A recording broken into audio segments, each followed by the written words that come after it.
गांव के बाहर स्थित एक पुराना और खंडहर सा हवेली था, जिसे चेतनपुर की हवेली कहा जाता था। गांव वालों का मानना था कि वहां बुरी आत्माओं का वास था। हर कोई उस हवेली से दूर ही रहता था, खासकर रात के समय। एक दिन गांव में एक अजीब सी बात फैली। पंडित श्रीधर ने घोषणा की थी कि वह उस हवेली में जाकर हवन करेंगे। हवन का उद्देश्य था वहां से बुरी आत्माओं को भगाना। पूरे गांव में सनसनी फैल गई। लोग आपस में बातें करने लगे कि क्या सच में पंडित ऐसा कर पाएंगे। शाम के ढलते ही पंडित श्रीधर गांव के कुछ नौजवानों के साथ हवेली की ओर बढ़े। हवेली के चारों ओर घना जंगल था, और वहां पहुंचते ही उन्होंने देखा कि हवेली के भीतर अजीब सी शांति छाई हुई थी, जैसे वहां कोई नहीं हो। पर फिर भी कुछ था जो उन्हें महसूस हो रहा था। पंडित ने जैसे ही हवन की तैयारी शुरू की, एक ठंडी हवा का झोंका उनके चारों ओर घूमने लगा। हवेली के पुराने दरवाजे अपने आप खड़खड़ाने लगे। गांव के नौजवानों ने डर के मारे एक दूसरे का हाथ पकड़ लिया, लेकिन पंडित श्रीधर ने हिम्मत नहीं हारी। उन्होंने मंत्रोच्चार शुरू कर दिया और हवन की अग्नि जलाई। अचानक हवेली के एक कोने से एक स्त्री की छाया उभरी। वह धीरे धीरे पंडित की ओर बढ़ने लगी। उसकी आंखें खून जैसी लाल थीं, और उसकी चाल बेहद डरावनी। गांव के लड़के डर के मारे कांपने लगे, लेकिन पंडित ने अपने मंत्रों की गति और तेज कर दी।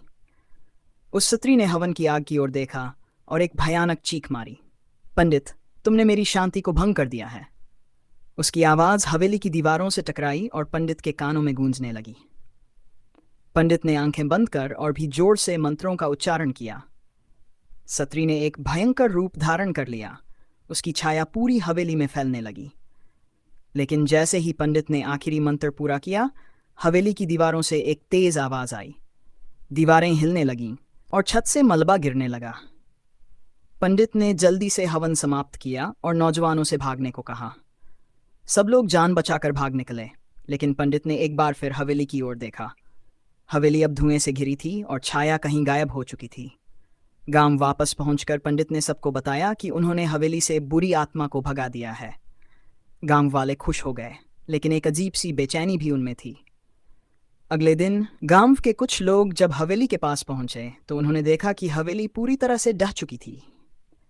लेकिन वहां एक बात ने सबको चौंका दिया। हवेली के मलबे के बीच एक पुराना ताम्रपत्र मिला, जिस पर लिखा था, चेतनपुर की हवेली में कोई बुरी आत्मा नहीं, बल्कि इस गांव के पूर्वजों की आत्माएं वास करती थीं। उन्होंने अपनी शांति के लिए यहाँ वास किया था। ये पढ़कर पंडित श्रीधर और गांव वाले स्तब्ध रह गए। उन्हें एहसास हुआ कि उन्होंने उन आत्माओं की शांति को भंग कर दिया था जो कभी गांव की रक्षा करती थीं। गांव के लोगों ने तुरंत एक बड़ा यज्ञ कराया और प्रार्थना की कि उन आत्माओं को फिर से शांति मिले। रात ढलने लगी और एक हल्की सी आवाज़ गांव में गूंजी, हमारा बलिदान व्यर्थ नहीं जाएगा। चेतनपुर की रक्षा हम करते रहेंगे।